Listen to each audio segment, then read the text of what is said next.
Hey guys, welcome back. I M Raag. നമ്മൾ കഴിഞ്ഞ വീക്കിൽ ഇമ്പോർട്ടൻ്റ് ആയിട്ടുള്ള ന്യൂസുകൾ, അതേപോലെ തന്നെ നെക്സ്റ്റ് വീക്കിൽ എന്തൊക്കെ ഇമ്പോർട്ടൻ്റ് ആയിട്ട് നോക്കണം, അതേപോലെ കഴിഞ്ഞ നൈറ്റ് ട്രംപിൻ്റെ ഒരു ട്വിറ്റ് വന്നിട്ടുണ്ടായിരുന്നു. അതേപോലെ തന്നെ ഓയിൽ കഴിഞ്ഞ വീക്കിൽ 5% ഡ്രോപ്പ് ചെയ്തു. അതുപോലെ US കൺസ്യൂമർ സെൻറ്റിമെൻറ്റ് വന്നിട്ടുണ്ട്. സോ ഈ കാര്യങ്ങളെല്ലാം നമ്മൾ ഈ ഒരു വീഡിയോയിലൂടെ ഡിസ്കസ് ചെയ്യും. So let's go. We are living in a dangerous and unprecedented moment in American history. This is not a time for wallowing in despair and hiding under the covers. Donald Trump's heavily trailed vote. The leader of China, Xi Jinping. While Vladimir Putin says he the French President Emmanuel Macron, India's Prime Minister Narendra Modi. Ali Khamenei. Senator Lula da Silva. Since the Israeli Prime Minister Benjamin Netanyahu. President Erdogan has accused the opposition. The de facto leader of Syria. Giorgia Meloni, who's set to become Italy's now Canada, will never ever be part of America. We're fighting for our kids, for future generations. We're fighting for the future of this planet. അപ്പോൾ main important ആയിട്ടുള്ള news കഴിഞ്ഞ വീക്കിൽ വന്നത് കഴിഞ്ഞ രാത്രിയാണ്. ഇന്നലെ രാത്രിയിൽ വന്നിട്ടുണ്ടായിരുന്നു. ട്രംപിൻ്റെ ലാസ്റ്റ് ഫൈനൽ എഗ്രിമെൻറ്റിലേക്ക് ഈ ഇറാനും അമേരിക്ക എത്തി എന്നുള്ള രീതിയിലായിരുന്നു ട്വിറ്റ്. ഒരു ഫൈനൽ സ്റ്റേജ് ഓഫ് നെഗോഷിയേഷൻ അവർ തമ്മിൽ ഡീലിൽ എത്തിയിട്ടുണ്ട്. അതിൻ്റെ ഏകദേശം ഉറപ്പായിട്ടുള്ള എഗ്രിമെൻറ്റിൻ്റെ ഡീറ്റെയിൽസ് ഇപ്പോൾ പുറത്തു വിടുന്നില്ല. പക്ഷേ ഈ ഒരു വീക്കിൽ അതിൻ്റെ ഇമ്പോർട്ടൻ്റ് റിലീസ് ഉണ്ടാവും എന്നാണ് പുള്ളി പറഞ്ഞു വെച്ചേക്കുന്നത്. എന്താണെന്നുള്ളതിനെക്കുറിച്ച് നമുക്കറിയില്ല. ട്രംപ് ലാസ്റ്റ് ദിവസം സൗദി, തുർക്കി, പാകിസ്ഥാൻ, സൗദി അറേബ്യ, UAE ഇവരൊക്കെ ആയിട്ടുള്ള ലീഡേഴ്സുമായിട്ട് കോൾ ചെയ്തു. അതേപോലെ തന്നെ ഇസ്രായേലിൻ്റെ പ്രൈം മിനിസ്റ്ററായിട്ടും കോൾ ചെയ്ത് സംസാരിച്ച് ഒരു ഡീലിൽ പീസ്ഫുള്ളി എത്തിച്ചേരാനുള്ള എല്ലാ രീതിയിലുമുള്ള ഒരു സൂചന ആണ് പുള്ളിക്ക് കിട്ടിയത്. പുള്ളി അതിനകത്ത് കോൺഫിഡൻ്റ് ആണ് എന്നുള്ള രീതിയിലാണ് ട്വിറ്റ് വന്നത്. CNBC അവരുടെ രീതിയിലൊരു സ്ട്രക്ചർ പുറത്തു വിട്ടിട്ടുണ്ടായിരുന്നു. ഈ ഒരു ഡീൽ ഏത് രീതിയിലായിരിക്കും വരാൻ പോകുന്നത് എന്നുള്ളതിനെക്കുറിച്ച്. നെക്സ്റ്റ് 60 ഡേയിലേക്ക് ഒരു സീസ് ഫയർ ആണ് എഗ്രിമെൻറ്റിനകത്ത് ഇമ്പോർട്ടൻ്റ് ആയിട്ട് വരുന്നത്. ആ സീസ് ഫയറിനകത്ത് ടോൾ ഇല്ലാതെ സ്ട്രെയ്റ്റ് ഓഫ് ഹോർമൂസ് ഓപ്പൺ ആക്കും. അതേപോലെ തന്നെ ഓയിൽ ഫ്രീ ആയിട്ട് പാസ് ചെയ്യാൻ വേണ്ടിയിട്ടുള്ള ഇറാൻ ഓയിൽ ഫ്രീ ആയിട്ട് പാസ് ചെയ്യാനുള്ള അഗ്രിമെൻറ്റ് അവർക്ക് പിന്നീട് ഈ ബ്ലോക്കേഡ് US-ൻ്റെ അടുത്ത് മാറ്റും. അതേപോലെ തന്നെ ഇമ്പോർട്ടൻ്റ് ആയിട്ട് ഇവരുടെ ഇറാൻ കറൻസി അവർ ബാൻ ചെയ്ത് വെച്ചിരിക്കുന്നത് റിലീസാക്കും എന്നുള്ള രീതിയിലാണ് US-ൻ്റെ സൈഡിൽ നിന്ന് വരാൻ പോകുന്നൊരു എഗ്രിമെൻറ്റ് എന്നുള്ളതാണ് പറയുന്നത്. മെയിൻ ഇമ്പോർട്ടൻ്റ് ആയിട്ടുള്ളത് ഇവരുടെ ന്യൂക്ലിയർ പ്രോഗ്രാം, ഇറാൻ്റേതിൻ്റേത് ഒരു ഇമ്പോർട്ടൻ്റ് ഡീൽ അതിനകത്ത് കൊണ്ടുവരും എന്നുള്ള രീതിയിലാണ്. മേ ബി ഒരു ന്യൂക്ലിയർ പ്ലാന്റിൻ്റെ കാര്യമാവാം, അല്ലെങ്കിൽ പൂർണ്ണമായിട്ടും അവർക്ക് ന്യൂക്ലിയർ പ്രോഗ്രാം മുന്നോട്ട് കൊണ്ടുപോകാൻ പറ്റൂല എന്നുള്ള രീതിയിലാവാം എഗ്രിമെൻറ്റ് വരുന്നത്. അതിന് ഇറാൻ ഇതിനൊക്കെ എഗ്രി ആണോ എന്നുള്ളതിനെക്കുറിച്ചൊന്നും നമുക്കിപ്പോഴും അറിയില്ല. സോ അതെല്ലാം ഇത് കഴിയുമ്പോൾ മാത്രമേ നമുക്കറിയാൻ പറ്റൂ. ഇറാൻ്റെ പക്കൽ 400 കിലോഗ്രാം ഓഫ് യുറേനിയം ഉള്ളത്. ഈ വെപ്പണിന് വേണ്ടിയിട്ട് യൂസ് ചെയ്യാൻ വെപ്പൺ ഗ്രേഡ് യുറേനിയമാണുള്ളത്. സോ അത് എടുത്തു മാറ്റണമെന്നാണ് ഇസ്രായേലിനും US-നും ഉള്ള മെയിൻ ലക്ഷ്യമെന്നാണ് ഇവർ പറയുന്നത്. സോ അതെടുത്ത് മാറ്റാൻ, അത് ഫിസിക്കലി എടുത്ത് മാറ്റാൻ ഇറാൻ തയ്യാറാവുമോ എന്നുള്ളതിനെക്കുറിച്ച് നമുക്കിതുവരെ ഒരു ഐഡിയ കിട്ടിയിട്ടില്ല. അവരിതിനകത്ത് സമ്മതിച്ചാൽ മാത്രമേ ഈ പരിപാടി നടക്കുള്ളൂ. എല്ലാം ട്രംപിൻ്റെ ട്വിറ്റ് വഴിയിട്ടുള്ള പരിപാടിയാണ് നമ്മൾ ഈ കണ്ടുകൊണ്ടിരിക്കുന്നത്. ഇതിൻ്റെ ബാക്ക് എൻഡിൽ എന്താണ് സംഭവിച്ചുകൊണ്ടിരിക്കുന്നത് എന്നുള്ളതിനൊന്നും ഒരു അറിയിപ്പ് ഇതുവരെ വന്നിട്ടില്ല. മേ ബി ഈ വീക്കിൽ ഉടനെ തന്നെ ഉണ്ടാവുമെന്നാണ് പുള്ളി പറയുന്നത്. നാളെ മറ്റന്നാൾ ആ റേഞ്ചിൽ. അപ്പം തിങ്കൾ ചൊവ്വ ബുധൻ ആ റേഞ്ചിൽ ഈ സാധനങ്ങൾ പൊട്ടാനുള്ള സാധ്യതകൾ കൂടുതലാണ്. ആണെങ്കിൽ അതിനെതിരെ ഒരു സാധനവും വേണമെങ്കിൽ വരാൻ സാധ്യത കൂടുതലാണ്. ഇപ്പം ഇതിനൊന്നും നടന്നില്ല എന്നുള്ള രീതിയിലുള്ള ഒരു സാധനവും വരാൻ സാധ്യത കൂടുതലാണ്. ഇൻ്റർനാഷണൽ എനർജി ഏജൻസി, നമ്മൾ IEA, അവർ നേരത്തെ റിലീസ് ചെയ്ത, നമ്മളിത് നേരത്തെ സംസാരിച്ചതാണ്. ഇപ്പോഴെങ്കിലും ഈ ഒരു സ്റ്റേറ്റ് ഓഫ് ഹോർമൂസ് ഓപ്പൺ ആക്കിയില്ല എന്നുണ്ടെങ്കിൽ ഭയങ്കര ബാഡിലേക്ക് പോകും. ഓൾറെഡി ഇത് ഹിറ്റായി തുടങ്ങിയിട്ടുണ്ട്. അപ്പോൾ നമ്മുടെ പ്ലാന്റുകളെല്ലാം ഓൾറെഡി ഡാമേജ്ഡ് ആണ് ഈ ഓയിലിൻ്റെ. സോ നെക്സ്റ്റ് 2027 ആവും പഴയ പോലെ നോർമലായി വരാനെന്നുള്ള ഒരു അറിയിപ്പാണ് അവർ തന്നത് അവരുടെ ഭാഗത്തുനിന്ന്. ഓക്കെ, സോ ഒരു ഡീലിനുള്ള പോസിബിലിറ്റി കാണുന്നുണ്ട്. ഒരു സീസ് ഫയർ എന്നുള്ള രീതിയിൽ ഒരു 60 ദിവസത്തേക്ക്. നമുക്ക് എന്താണെന്നുള്ളതിനെക്കുറിച്ച് ഒരു പിടിയില്ല. സോ നെക്സ്റ്റ് ഡേയ്സിൽ വരുന്ന ന്യൂസുകൾ മോസ്റ്റ്ലി നല്ലപോലെ നോക്കുക. ഭയങ്കര മൂവായിരിക്കും അതിനകത്ത് വരാൻ പോകുന്നത്. ഓക്കെ, കഴിഞ്ഞ വീക്കിൽ ഓയിൽ 5% ഡൗണിലേക്ക് പോയി ട്രംപിൻ്റെ വേറെ ട്വീറ്റ് കാരണം. മൺഡേ മെയ് 18 ഓയിൽ $110 ട്രേഡ് ചെയ്തുകൊണ്ടിരുന്നത്. വെള്ളിയാഴ്ച ആയപ്പോഴത്തേക്കിന്, ഫ്രൈഡേ ആയപ്പോഴത്തേക്കിന് ഒരു $103, $103.95 പ്രൈസ് ഡ്രോപ്പ് ചെയ്തു. മെയിനായിട്ടൊരു 5% ഡ്രോപ്പാണ് അതിൽ വന്നത്. അതിൻ്റെ കാരണം, അതിൻ്റെ റീസൺ ഇതാണ്.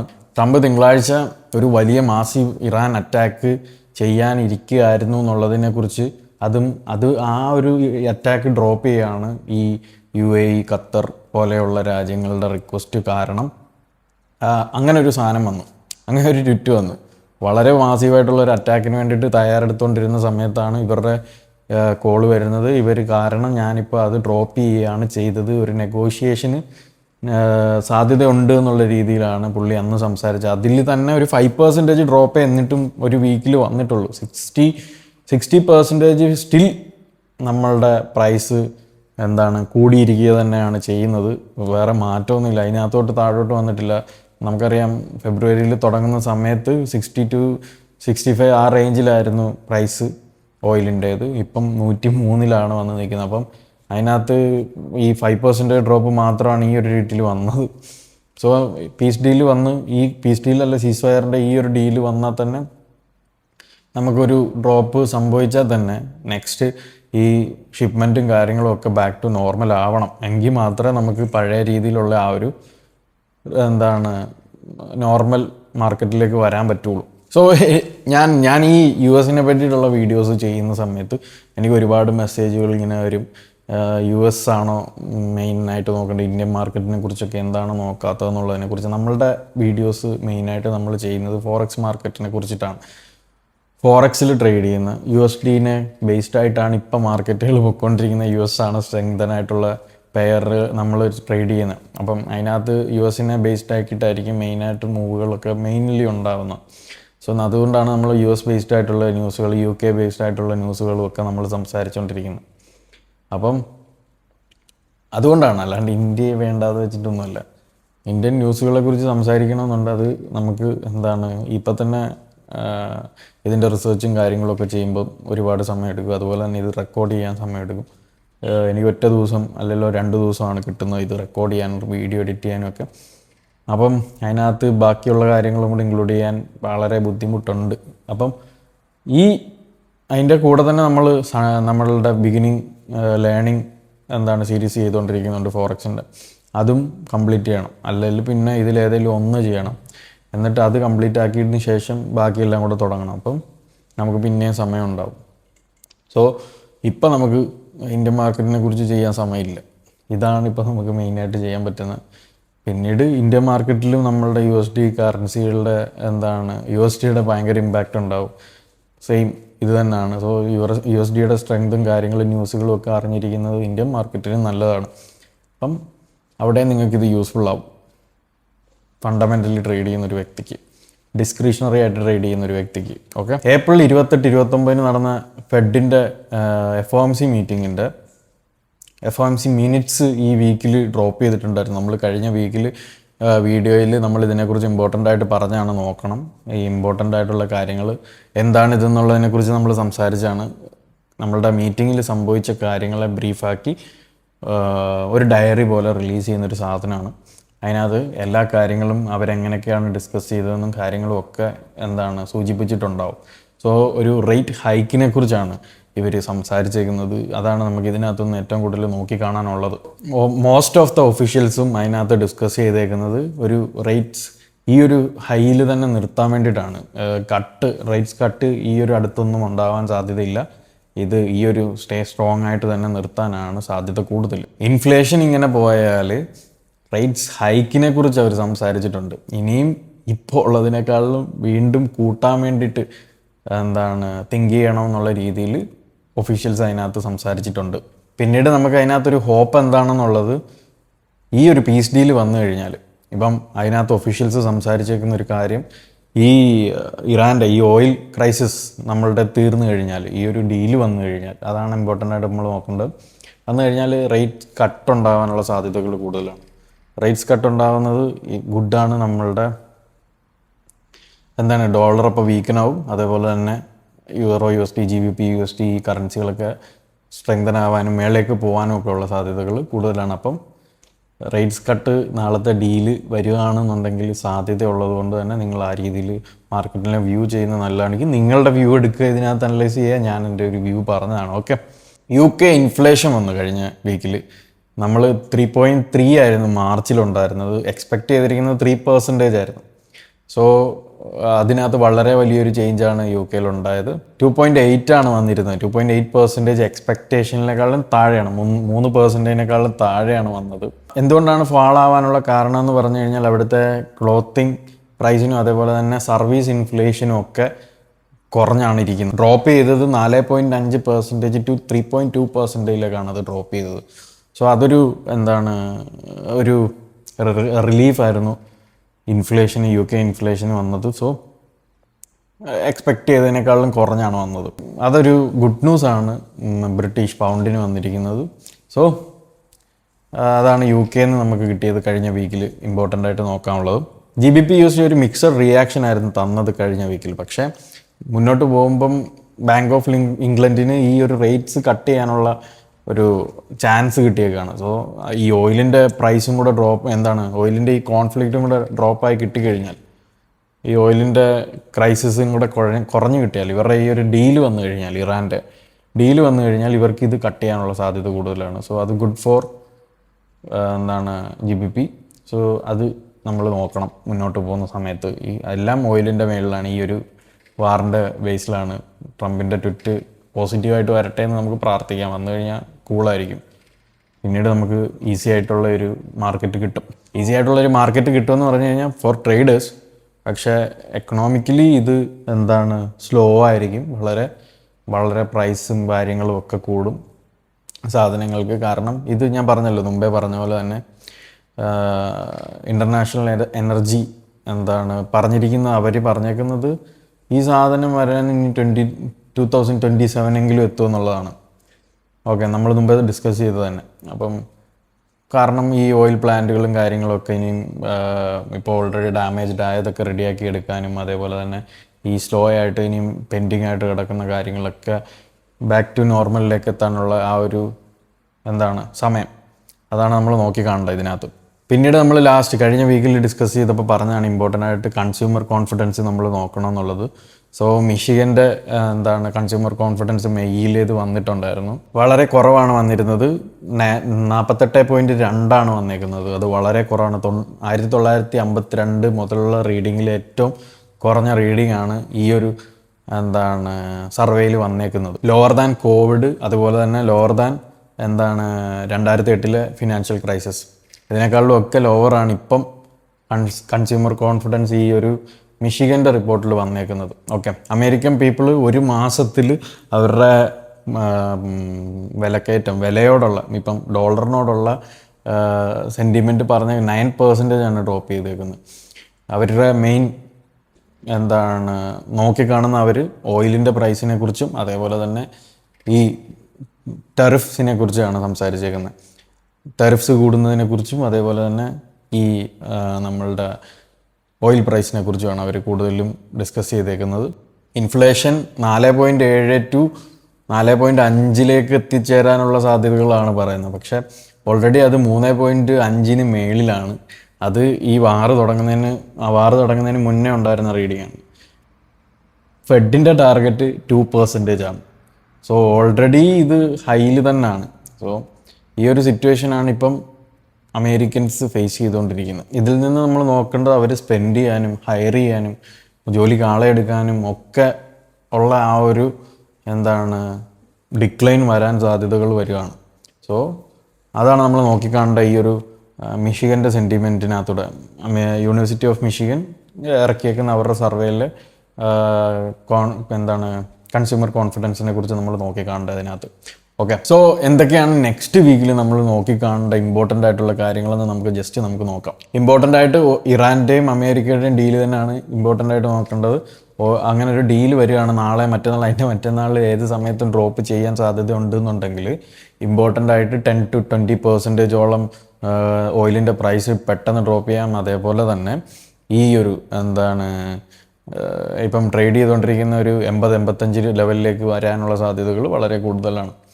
സോ അങ്ങനെയാണെന്നുണ്ടെങ്കിൽ റേറ്റ്സ് കട്ടിന് സാധ്യത കൂടുതലാണ്. നമ്മൾ ഫെഡിൻ്റെ FOMC മിനിറ്റ്സിനകത്ത് നമ്മൾ കണ്ട് അവരതിനെക്കുറിച്ച് സംസാരിച്ചിട്ടുണ്ട്. ഇറാൻ്റെയും അതുപോലെ തന്നെ US-ൻ്റെ ഡീൽ വരികയാണെന്നുണ്ടെങ്കിൽ അവർ റേറ്റ്സ് കട്ട് ചെയ്യാൻ, ഓയിൽ പ്രൈസ് സ്റ്റേബിൾ ആകുകയാണെന്നുണ്ടെങ്കിൽ റേറ്റ്സ് കട്ട് ചെയ്യാൻ സാധ്യതകൾ കൂടുതലാണെന്നുള്ള രീതിയിൽ സംസാരിക്കുന്നുണ്ട്. അതിനെക്കുറിച്ച് അറിയില്ല. സോ ഡോളർ വീക്കൻ ആവാൻ സാധ്യതയാണ്. അതേപോലെ തന്നെ യൂറോ USD, GBP USD ഒക്കെ മേളേക്ക് പറക്കാൻ സാധ്യതയാണ്. സോ അതാണ് ഇമ്പോർട്ടൻ്റ് ആയിട്ട് ഇറാൻ്റെയും ഇതിൻ്റെ നമ്മൾ പീസ് ഡീലിനകത്ത് നോക്കി കാണേണ്ടത്. ഞാൻ നോക്കി കാണുന്നത്, നിങ്ങൾ നിങ്ങളുടേതായുള്ള രീതിയിൽ നോക്കി കാണുക. തിങ്കളാഴ്ച മെമ്മോറിയൽ ഡേ ആണ്. മാർക്കറ്റ് ക്ലോസ്ഡ് ആണ്. അമേരിക്കൻ US മാർക്കറ്റ് ക്ലോസ്ഡ് ആണ്. സോ USD കറൻസികൾ മെയിൻഡായിട്ടുള്ള കറൻസികളിൽ ലോ വോളിയം ആയിരിക്കും, മൂവുകൾ കുറവായിരിക്കും, ഈ വക കാര്യങ്ങളൊക്കെ ഉണ്ടാവും. പക്ഷേ ഇറാൻ്റെയും ഈ ഒരു സാഹചര്യത്തിൽ വല്ല ന്യൂസുകൾ ഡ്രോപ്പ് ചെയ്ത് കഴിഞ്ഞാൽ വളരെ വലിയ രീതിയിലുള്ള റിയാക്ഷൻസ് ഉണ്ടാവാനുള്ള സാധ്യതകളുണ്ട്. സോ അത് മെയിനായിട്ട് നോക്കുക. പിന്നീട് വരുന്നത് മെയ് 27 US-ൻ്റെ കൺസ്യൂമർ കോൺഫിഡൻസ് ഉണ്ട്.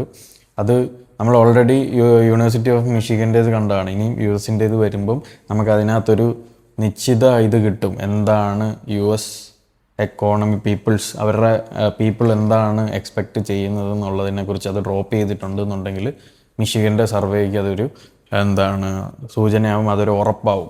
സോ അതാണ് US-ൻ്റെ സൈഡിൽ നിന്ന് വരുന്ന കൺസ്യൂമർ കോൺഫിഡൻസിൽ നിന്ന് നമ്മൾ നോക്കേണ്ടത്. ഫ്രൈഡേ US PCE ഉണ്ട്. മെയിൻ ഇമ്പോർട്ടൻ്റ് ആയിട്ട് നോക്കേണ്ടതാണ്. ഇതിനകത്തൂടാണ് ഈ FOMCയിൽ ഇവർ ഈ റേറ്റ്സ് കട്ടിനെ കുറിച്ചൊക്കെ മെയിനായിട്ട് ഇൻഫ്ലേഷനെ കുറിച്ച് നോക്കുന്നത്. സോ ഒരു വലിയൊരു രീതിയിൽ ഹോട്ടായിട്ടാണ് കൂടുതലാണ് വരുന്നതെന്നുണ്ടെങ്കിൽ നമ്മൾ ഒരു US ഡോളർ സ്ട്രെങ്തിനെ കുറിച്ച് നോക്കേണ്ടി വരും. റേറ്റ്സ് ഹൈക്കിനെ കുറിച്ച് നോക്കേണ്ടി വരും. ഇത് PCE കൂടുതലാണ് വരുന്നതെന്നുണ്ടെങ്കിൽ റേറ്റ്സ് ഹൈക്കിനുള്ള സാധ്യതകൾ വളരെ കൂടുതലാണ്. കുറവാണ് വരുന്നതെന്നുണ്ടെങ്കിൽ ഡോളറിൻ്റെ സ്ട്രെങ്ത് കുറയാനും സാധ്യത കൂടുതലാണ്. സോ ഫ്രൈഡേയിലുള്ള ന്യൂസ് അതാണ്, അത് നോക്കുക ഇമ്പോർട്ടൻ്റ് ആയിട്ട്. സോ ഇന്നത്തെ പിപ് ടോക്ക് എന്താണെന്ന് പറഞ്ഞാൽ, ഈ വാർ എൻഡിലേക്ക് വരികയാണെന്നുണ്ടെങ്കിൽ എന്ത് മാർക്കറ്റിന് സംഭവിക്കും എന്നുള്ളതിനെക്കുറിച്ച് നമുക്ക് ജസ്റ്റ് ബ്രീഫായിട്ടൊന്ന് സംസാരിക്കാം. നിങ്ങൾക്ക് എല്ലാവർക്കും ഓൾറെഡി അറിയാം, പക്ഷേ ഞാൻ അതിനെക്കുറിച്ച് ഒന്നുകൂടെ സംസാരിക്കാം. ഫസ്റ്റ്, ഓയിലിൻ്റെ പ്രൈസ് ഡ്രോപ്പ് ആവും. 10 to 20% വളരെ സ്പീഡിൽ ഓയിലിൻ്റെ പ്രൈസ് ഡ്രോപ്പ് ആവും. കാരണം ഇപ്പം 20% ഓഫ് ഓയിൽ കടന്നു പോകുന്നത് ആ വഴിയാണ്. സോ ഈ 20% ഓഫ് ഓയിലിന് ഫ്രീലി മൂവ് ചെയ്യാനുള്ള ഒരു സാഹചര്യം വരും. അപ്പോൾ ഈ കൂടി നിൽക്കുന്ന പ്രൈസ് ഇപ്പോൾ കിട്ടാതിരിക്കുന്നതുകൊണ്ടാണല്ലോ പ്രൈസ് കൂടുന്നത്. അപ്പോൾ ഈ കൂടി നിൽക്കുന്ന പ്രൈസ് താഴേക്ക് കുറയാനുള്ള സാധ്യതകൾ നമ്മൾ ട്രേഡേഴ്സ് എന്നുള്ള രീതിയിൽ നോക്കി കാണാം. അപ്പം വില കുറയും. അപ്പം മാർക്കറ്റ് ഡ്രോപ്പ് ആവാനുള്ള സാധ്യതകളാണ് ഫസ്റ്റ് നമ്മൾ നോക്കി കാണും. പിന്നീട് നോക്കേണ്ടത് US-ൻ്റെ ഇൻഫ്ലേഷനാണ്. അത് കുറയാനുള്ള സാധ്യതകളാണ്. പെട്രോൾ ചീപ്പാവുന്നിടത്തോളം ഇപ്പോഴങ്ങ് ഉടനെ സംഭവിക്കുന്നില്ല. വീക്ക്, മന്ത്സ്, ഡേ എടുത്ത് അത് കുറയാനുള്ള സാധ്യതകൾ റേറ്റ്സ് കട്ട് ചെയ്യാനുള്ള സാധ്യതകളൊക്കെ വളരെ കൂടുതലാണ്. സോ ഇലക്ട്രിസിറ്റി കാര്യങ്ങളൊക്കെ അതിനകത്ത് അഫക്റ്റ് ചെയ്യും. സോ ഇൻഫ്ലേഷനാണ് നമ്മൾ രണ്ടാമത് നോക്കേണ്ടത് വാറൻറ്റി ചെയ്യുമ്പോൾ ഉള്ളത് ഇമ്പോർട്ടൻ്റ്. പിന്നെ ഇൻട്രസ്റ്റ് റേറ്റ്, നമ്മളിപ്പോൾ പറഞ്ഞ പോലെ തന്നെ ഈ ഇൻഫ്ലേഷൻ കുറയുന്നതുകൊണ്ട് തന്നെ ഇൻട്രസ്റ്റ് റേറ്റ് കട്ട് ചെയ്യാനുള്ള സാധ്യതകൾ, അതിപ്പം US മാത്രമല്ല ബാക്കിയുള്ള കൺട്രികളൊക്കെ ആണെങ്കിലും അവർ ടൈറ്റ് ചെയ്ത് വെച്ചിരിക്കുന്ന ചില രാജ്യങ്ങൾ, എപ്പോഴും US തന്നെ കട്ട് ചെയ്യണമെന്നില്ല, ചില രാജ്യങ്ങൾ അവർക്ക് ഈ ഹൈ ആയിട്ട് നിൽക്കുന്ന റേറ്റ്സ് കട്ട് ചെയ്ത് കുറയ്ക്കാൻ സാധ്യതകൾ കൂടുതലാണ്.